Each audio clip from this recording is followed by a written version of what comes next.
Okay, let's jump right into a deep dive today.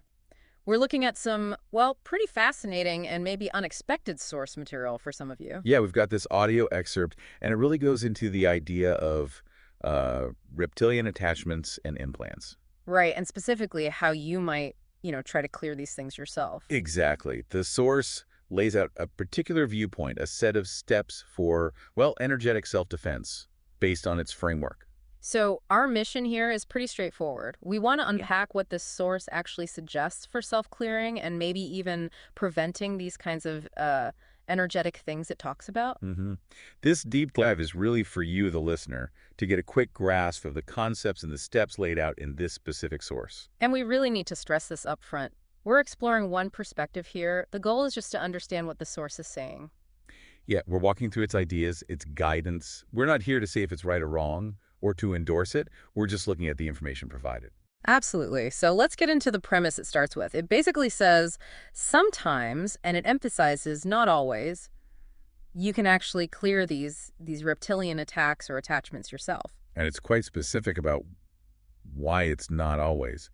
There are factors that, can make it really tough, maybe impossible to do on your own. Like how fast you notice something's off. Catching it early helps. That's one point it makes, yeah. Catching it early is better. But also, it mentions that some attacks are like designed specifically to mess with your ability to even see or sense these things on yourself. Ah, okay. So if you can't even perceive it. Then you can't really clear it yourself, can you? And it also just points out the general difficulty. It's harder to work on yourself energetically compared to helping someone else. You lack that objective view. That makes sense. Hard to see your own blind spots, energetically speaking, maybe. Right. But the source does acknowledge, look, sometimes people just don't have the means or access to get outside help. So self-clearing becomes the necessary option to at least try. Exactly. So the methods it gives are framed as things you can attempt in that situation. Okay. And there's a theme that comes up a lot, especially with these attacks it describes. Something about illusions. Yes, illusions, particularly using fear as an illusion. Ah, okay. The source suggests that if you can recognize, okay, this is an illusion, it's just trying to make me afraid or distract me, that recognition itself can be key. Like it helps you break its hold faster. That's the idea presented. Understanding it's an illusion helps you disengage, potentially break free from it. And this tactic, it says, isn't unique to just one type of being or attack it mentions. Got it. So foundation is self-clearing is sometimes possible. Watch out for illusions like fear. Now let's get to the real core of it, the actual methods the source talks about for clearing attachments and implants. Right. It lays out a few different approaches. The first one is basically calling in help from outside, from specific spiritual or energetic beings and groups it names. And top of that list, described as the best bet often, are the archangels. Yes, they're presented as, generally accessible, very willing to help, and relatively easy to connect with, according to this source. So how do you do that? How does it say to reach out? Well, you can specifically call on Archangel Michael. You ask him directly to stop any attacks and remove implants or attachments. Okay. And it adds this little detail. Yeah. If you feel like you're stuck in an illusion or maybe being attacked in your dreams, just repeating Archangel Michael's name over and over can help him get through to you. Interesting detail. And Archangel Gabriel gets a mention too, with a rather unique role. He does. Gabriel is described in this source as the keeper of dragons. Dragons, okay. Yeah. The guidance is you can call him in, ask him to bring his dragons, and have them clear you, your family, even pets, your home, your property. Wow. It's described as really powerful, especially for what the source terms high-level attacks. And it notes you should intend for everyone involved to be shielded while this is happening. Dragons for clearing. That's certainly vivid. But you're not limited to just Michael and Gabriel. Right. No. The source says you can call on any archangel you feel drawn to, or just put out a general call to all of them. The idea is the one best suited will step forward. And the wording isn't super strict. Not at all. Intention is key.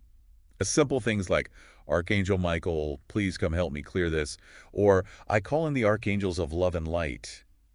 Those work.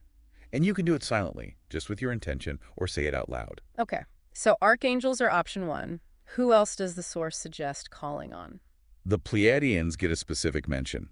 They're described as being really good for dealing with, specifically, reptilian-type attacks or attachments within this framework. And there's a specific phrase for them too, with something important to include. Right. The source suggests saying, I call in the Pleiadians of love and light only to come and help remove the attachments, implants, and clear my property of all reptilians. And it really emphasizes adding that of love and light only. Got it. Of love and light only. And they have like a special ops team too. Sort of, yeah. The source mentions a specialized technology group within the Pleiadians called Samias. Samias. Okay, Okay. and they're suggested for tackling what the source calls higher tech implants, or maybe etheric devices on your property, buildings, even cars. You call them in pretty much the same way as the main Pleiadian group. Okay, so archangels, Pleiadians. What if those don't seem to cut it, according to the source? And it gives a list of other high-frequency beings you could try calling on individually. Same method. Who's on that list? Let's see.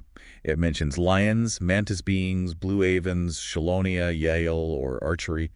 They're presented as alternatives if the archangels and Pleiadians don't seem to resolve it, based on the source's view. It doesn't go deep into describing each one, just lists them as possibilities. And one more group for this calling for help method, Ascended Masters. Yes, the guidance there is pretty straightforward. Just call on an ascended master you feel opposed to or one you'd like to connect with. Any examples given? Yeah, it lists people like Saint Germain, Mother Mary, Kuan Yin, Jesus, Melchizedek, Sanat Kumara, Buddha, quite a few. You just ask them to clear you of whatever the issue is. So method one is really about tapping into this whole network of potential spiritual or energetic helpers described by the source. Exactly. A whole range of potential allies from this perspective. What else does the source suggest? Are there other methods? Method 2 is a bit different. It's about looking at external resources. It briefly suggests checking out places like YouTube For what specifically? for meditations or videos that are actually designed for attachment or implant removal. Ah, okay. Using tools that are already out there, but the source adds a caveat, right? Yeah, it does say they might not get everything, but, clearing some is still seen as a positive thing. Better than nothing. Makes sense. And method three, that involves other people. Yes, asking someone else for help. And this is specifically for when you feel like you can't get through, like you're blocked somehow. That's exactly the scenario it describes. Hmm. If you're trying to call in help, but you feel like you're hitting a wall, you can ask someone else, a family member, a friend, even someone online to make the call for you. Interesting. And what does that person need to do? It's simple, according to the source. They just need to clearly state they're asking for help for you, using your name, and requesting that you be cleared.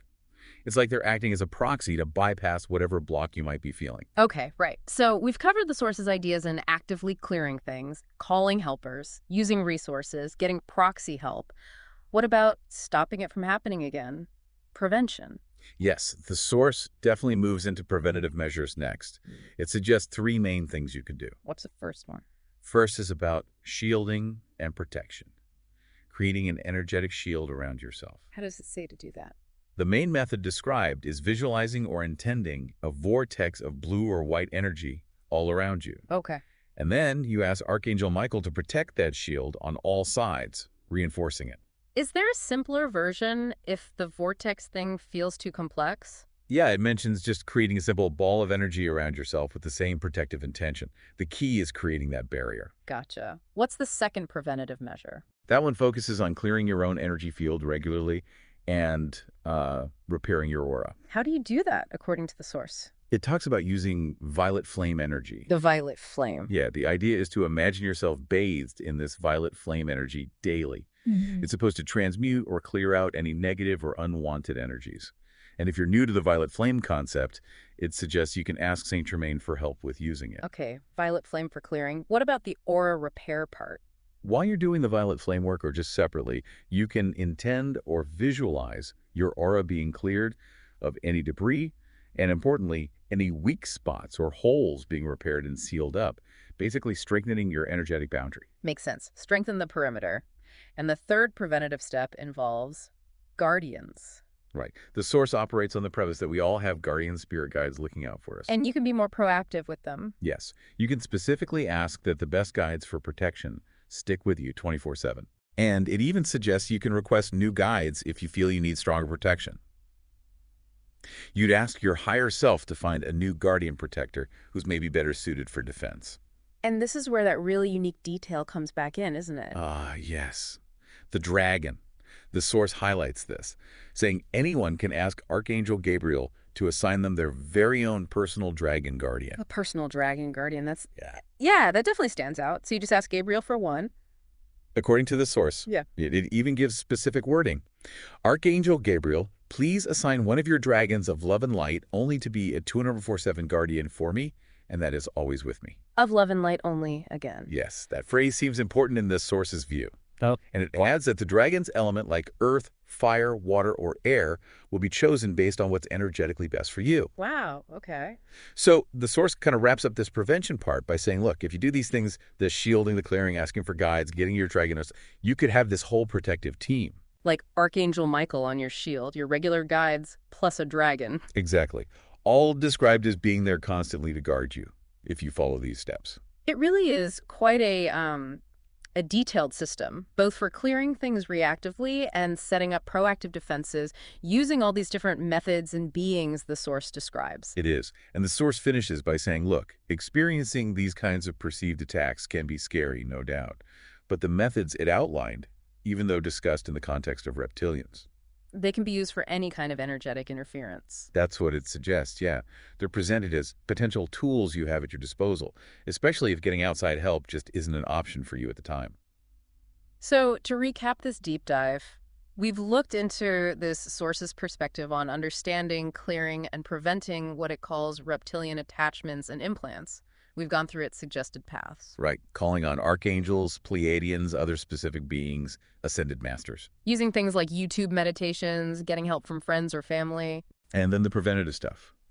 Shielding, clearing with the violet flame, working with your guides, and even, yes, asking for your own dragon guardian. And throughout, our focus has just been on laying out what this specific source suggests to give you a clear picture of its proposed framework and methods. Exactly. Just presenting the information as it was given in the source material. So, as we wrap up this particular exploration, it does leave you with a kind of provocative thought stemming right from the source's own ideas. What is this whole concept of the idea that you might need these energetic defenses, that you'd interact with these specific beings or ask for a dragon? What does that suggest about reality or the unseen world, at least according to this one perspective? What might it really mean within this framework to take your own energetic hygiene seriously? It's definitely something interesting to ponder after hearing about these methods.